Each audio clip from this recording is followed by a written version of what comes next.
سر ویکی میوانیم الاستودیو ماموستا جدعان علی نونری تفگرا چاک سازی لهرما کردستان ماموستا بخیر بی. ماموستا هو ازبیجم لیوگرا سیاسی ده افکسین هاتین هل بجارتن بو لیوگرا سیاسی دبیجن رخنه لوان تکرن گو او گوتنا ديمقراطيته بناف تاني بكارتينن يعني دك الناف سلوغانين خدا ديمقراطية وأف ماتشتك ديمقراطي كريا لدراستي ده أو كسن قذافيون وأسديون أف نقوتنا منن هناك نفيسكار في قوتنا يعني وك قذافي وبشار الأسد بكرسية خوغرتنا تسر بيكي تبيشي السريدة تبقى سياسية كرد لسوريا جروجة هاتي دا مزراندش بينجيو حفتابة چارده حزيراني حتى انها اف سيستم لسرد ماشي برادرين دا قيادة دا انجي سكرتير چه هلبجارتن بي چه كانديد بي چه وظيفة بي چه وفد بين چه كوميت بين چه او بين هر مديتية او تمتدنا بله أفا راست نراست أو هاد ماشي فيران جيد ماشي يعني ماجي أموك هفالين تفقرا سياسية كرد أم فينيريني أنجي في خندني تفليد بن بس نبتهمة إما أم دبيجن برادري ما يقو دليوا نرحت لفي هالبجارتنا كسين ليفقرا سياسي بلكي نجهد الراحتية بالجنب بشكي جملتي ما بس حما دوافعي وا تشتي يقول سر آفادكن نرازيبونا خدنا خوياكن ليفقرا سياسي أزبورناكم وكا هفت خوينن هناك جي حزب خدا مضغوطن فرص درفت نديتنا قول بيش بن هناك خود بينن جدفرانا ج منطقة كنا ج كردستان روج آفا دبيري دفراوي هناك ظلم وتعدل بويا التمثيل تفقرا سياسي يعني تبيجي نرازيبون حمو زيدتر آلية كسايتنا الشخصية ما بشكي مظن بويا فقري داية تفي كما يقو هلا تفي تشتيقو وكا لازم تشيد به بس كسايتي بهتر تيدا هيا جوي مسألة وهناك متحاملين هناك ضغطي دكان هناك او ممتعضة عاجزة جندروي حزبا خدا تخازي شرع سكرتيري اخوان حزبا خبكي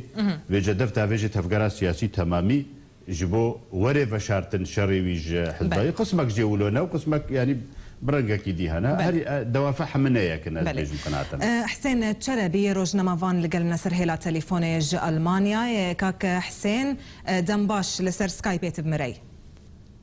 دمباش لا مشتروج ميفاني تاروج تماشواني بله دمباش كاك حسين دنارينا تدا اف دل رحتيا غودركتي دل نرحتيا غودركتي لسر ليفغرا سياسي آلية سدماوي كسايتي زياتر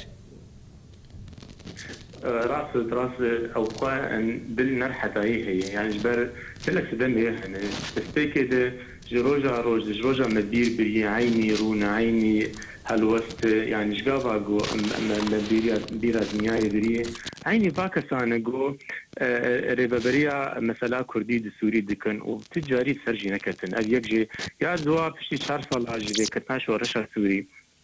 تبرس جريكا كردي لسوريا ما إلو فتح حضارة خل كتن جلر بي ولات إيرو خل إيج ما نجي براسي سر نقان يعني لرتت تقرنج بو بعضن يعني بس جريكا كردي لسوري أذكارم بيجم ولو ويجرانية أينا نماي إيرو ملتي ما يعني تيوسيا هي بكسنا جو هذيك الدنيا كسيك إيرو هاتن تب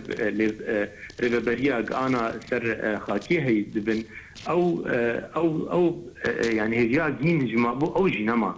جبر أزينم شما نما يعني تو نرازي سرفان كسين هاتين هالبجارتن دليفا قريدة او بخسر باكسا يعني بخوا هبدو هالبجارتن يعني نفسها واكسان او باور بكم دربي كسي جهبن جزور شنيده كس درباسي ناف خونه كده يعني نه شرط مرجون يكيش عفريني بين يكيش كوباني وقت ديكور يا وقت فولكلورتي ودرباس كنا خوش بو بدن كويا كرنجو انه با ام يعني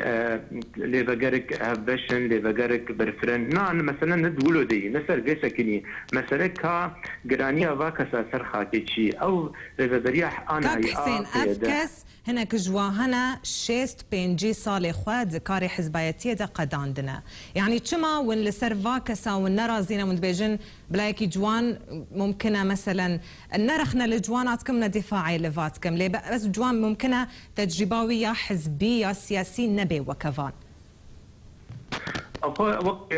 وقت قلنا كرديد بيجي يعني مصنعي يعني اقل نجم مصنعي مثلا ريز احترامها مش حماك كيف هي او كابا مرو بي يعني كابا مرو بي بنرى هجرانيا كار هج تشتيك وسرخاكي درجبونا تمام بيا درجبونا هابوني دكاري سياسي ده ومثلا ولا تشكيدن او بقى يعني اگر كاري بانا دروكي دهيت كي دمحكي دم برو كار كي بكش اي وانا فرتر تدي كاري واتشو بنجي شيف فاليد مثلا نفس انا مثلا درجبونا صالان مثلا كاك تشكل بيتي مثلا تشتي قوتشيبو ايرو قبل ليفاجرك تشد دي اليهن حر اليك قاف كيد الي ادتا رجلي ام بنرن انكسب خو سيشار صالي تشيبو نقول لك رخنا لتبدم بك يا برياينا مجلس الشعب الغربي كردستان بك لايرو او بالي بيت شويه يعني ت شرطو مرج سروي داناني شرطو مرج بيك نهاتنا او بالي بيت شوي تو نابويه وإيرو كاكسين يعني مثلا بريتش السرفاد هاتنا قوتن يعني للسرفات شد هاتا قوتن نها هردو آلي لهف جفينا يعني خلكي كيف كرقو هردو آلي بشتي فاشر وبفتشنان دا ادنا فرا واندا وفانا كوكيان قهشتنا هاف ولسر ما سكي دانشتن وبقهن ريكفتنكي اف كسين قوهاتين هالبجارتن چما نرازيبون لسر وادر كتيا يعني وقد يا كردي جهاجندن فياستي جونها كرد دخوازا ما في خبكن يعني او بون لدسبيكي هون چما لسر وانها نرازينا يعني چكيما مثلا چكيما مثلا كاتش هي كايرو تسر خاكي هي ايرو ملتي ما نلي فجر لازمه ملتي ما ايرو لازم نقول جواكا سيفيل تشجيرياوي بكن إيرو بكاري أو ضربن كتي كوباني حمج وأجدبرا خبازان سلسينوران إيجد أباد بن آب دبل سريا أوروباي عليه مجي خان الشغل عفريني ولو عفريني خلفين قرتن خل بن شاف دبن نفي دبن لأن عبدين سلسينوران يعني هيك هنا دفيك دجي في كاري نمرواتي بكن أزي في برسي بكهن ميفاني خلو استوديو هيك حسين ما مستجد عن أو برسا وياكيتك يعني خلق حمود بيجن ونيتش بكنت باشا روشي دفاون لف جفيان كاري ويتش بيج بو بنابران جبو خلكي جبو جوانان جبو فان دفرين دور بيج كري اي كردا ونيتش بكن يمز بيجم قيرانا السوري بتمنوي جيران قلكي بويران كرنا ولات السوري تبعي بكوش بريا قسمك مظن نيفي ملت السوري كوش بربيا تشج هندرو تشج دربا دركتي يعني والقاس شهيد والقاس بريندار والقاس بنشعب نديار بيركو درنا جيانا و يعني ملت خلقي واهلي وانا سروا قال لك تخلقي او دنا ابيا هشتياغو وكا تاجرك مفلس ببي يعني ام بهيفي بونا وك ملت السوري بشكل عام تبعي بهيفي بونا جناب دولتين خدي هيز وايجو دستي خد ريش كرنا ناف قرانا سوري دا ام بهيفي بونا دوستين شورشا سوري اي وقت جو شورش بو وقت الريا راس دبو او يعني ملت السوري بشكل عام مايا بهيفيا خديفا كسكي وين ما بيجا دفي قناغا قلكي استيارو طنق وزحمت دا ملتي مجي بشكش ملتي سوريا وكرد وك نمونا كوباني ملتي وي حموكو بربو دركتش درفي قندي خو باجاري خو براستي باري ما قالك جران بويا في جران بونا باردا ام بناف هفكتنا يعني يعني سياستها وهون انجمن وتفدمه يعني افتشند صالن وند يعني ون بهفره دريك سياسي دا وكار نكريا نهاولي فقرك تشكريا ونكاربن يعني اف ببي رياوه يعني وبراستي مرجعيه سياسي بما مستيانجي وبنافتني ولو بمني امي دمك حتى صاله قديج ما بجن هي ناكو كي هنا الهف نكر بريون بريارك يبسطين بلي ام بفكر برنجكي انه ابوكا عصا سحريه مجرد اتفاقات دهوكي تشيبو كيشي كردي سياسي نمن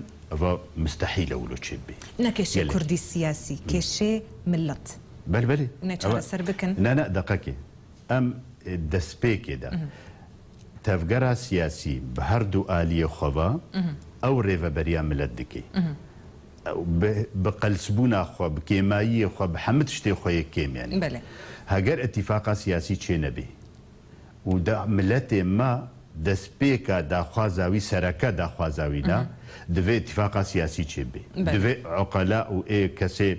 نفيسكار وكسي وكا جاميري ما مستحسن شلبي وغيري وينا ايغو رولا واهنا دنا ملتي وا ايغو هشيواد يجدكي وتشغلي وجالك فانن اونا افا حمد في خدي رول بن باشا اي سياسي جو از دست ليق ببرم از بيجم هم چه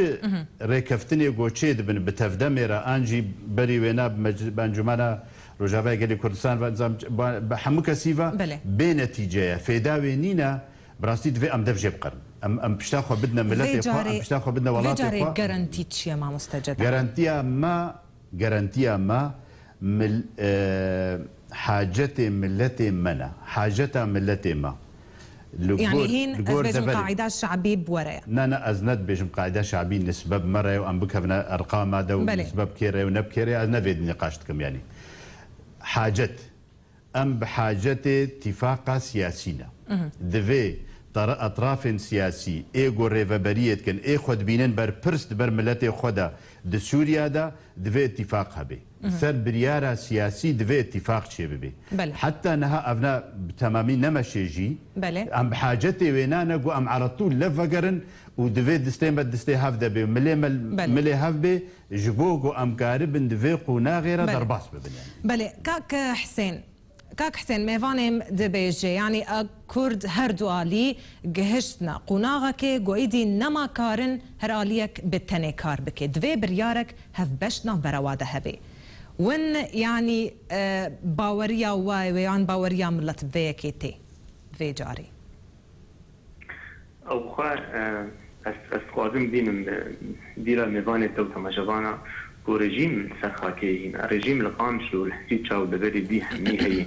يعني قبل رژیم هذا قد كاركي سياسي بكيات كاركي لشكري بك لشكري خو شي نابدا بونا رژیم ده لي قبل كار لشكري بك وشو سياسي دفيت جو شرط مرجي بونا رژیم بك تشكس لقام شو ايرو هي نكار جو تنكي نكار تشتكي دجي رژیم بك جبر رژیم دستي خو بگرانی دانی سر دبري ازيك جي دور ام فرض بكن اما رژیم دين عليكي ريفابريا انا هي افكسي جو تبي بونا كسي انكسا نكارن ايرو تشكي دجي بالكرنا ما في مروفان جو دبرا مد بكن يعني يك ديغرتن و ريز احترام من جهوالي انكسر وكي جوا كارب هر جم اسايش يا جم يبقى كارب بهله افتس بين بردان ابيك جي شالي دنجي يعني اب ركفتنا هان شيء نبويه او خد ستيكا ركفتني كانت خالدانين وسر اساسي وانا وبين بحث كرن ليه بيجي كذا كي افكسي هان كاس نظام الدنيا يحمي دبرا ما لالمانيا لاوروبا لافريقيا الحمد دري يقول لك آلية او آلية هاني حريت بازادي يعني لغور فكري خو لغور راماني خو كار دكه وخدمته عملت دكه ملت دور شخور آلية كي جوانا دغره لقابا محمد خلك حمنا كساتي خن سلكي دو ام بيجن هواي وكرم بك الجوار تشينا بولو يعني عقليه تجاري عقليه انسان شخو تاريخي ام كرد تجاري عقليه انسان اجمل ناي سنه يا شاواتي عقليه شرق وغرب وش عليه دي تحمتخ يعني انجمان كيدو تبيج والله قبلي فقال تشيناب مثلا ولو تشيناب يعني ابدجي طبيعتها مروفاتيه ابايا بقولوا ابدجم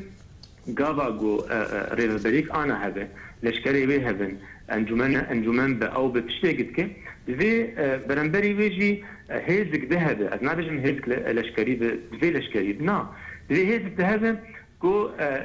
بنار بتشكي ماسيه في بري يعني تشكي ماسيه عليه دهنه والجور وانا خدمتي جمرو عربك جبو مرو هدي بار كاك حسين تدعوا اليكي سي كرد اليكي سي كردي تتكيل سر عردي دو علي نغهانه هف هرسي علي ديوي تشاولف بكن كاك حسين يعني بجمك نمونه تجاري يعني تشكي قلتي بله كاك حسين ازي برسيتا بجهن مهفان لقلك سباس تتفلي انه تشين مابو حسين شلبي روجنا مافانج المانيا اللي سر سكايبت القلمو قلك سباس ما مستجد عند فقر ماليتك كاك حسين بحثا مثلا ريجيم كر لسر عردي يعني ونتشبكن ريجيم لسر عردي هيا دا برين كردي دا سيطراوي خاصة القامشي وحسجاب بالتمامي هيا والروشة سوري والدافري كردي خرابة دنا في روشة خراب دا تشجمتي خستن بله ام بمين دستي ملسر هفدو وام بيجن بايدي وادكي والنظام جي رجيم جي وادكي وهر ام بمين ايجا زنا ام تفلي كارنبن براستي ام نكارن خدمتا ملتي خوبكن وكا ما مستحسن قوتيه كسين قانون دا ايش دكن جركا بشينن جمرة جركا تشلو بيبشرنجي بأفا مجالا كاري وايا كسي تالك ما بدي بس حتى بريفا هري حتى بريفا هري قومانا مدوي حمتشتي بيرنجي شي ببن وباش ببن في نخلي لجور ضغطة داعش الدبري كردستاني كري بشكل عام بري شنغال دورا كوباني وناكري والسرسي نوري حسجا وقامش لي وادراتم هيا وتمجي شرا وان هاد نابلو تشي ودا سريكانيه او نابو يعني لجور دوستي ملتي مجمد خوازن دوستي ملتي كرد خوازن برادري مي كردستاني دخوازن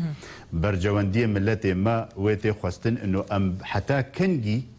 امد في قطبون دبن ام بري ركفتنا دهوكي بو قطبون دنقبه هردو جهن سياسي دي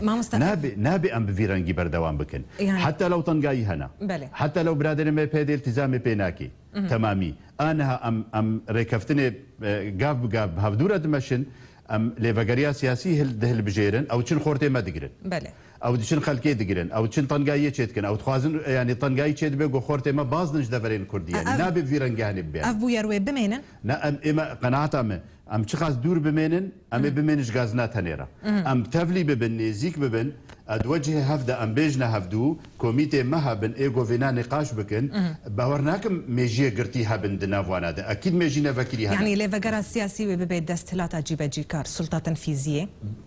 نانا وبريارة وبدي وجيب كيانجي وتني وجود بيجن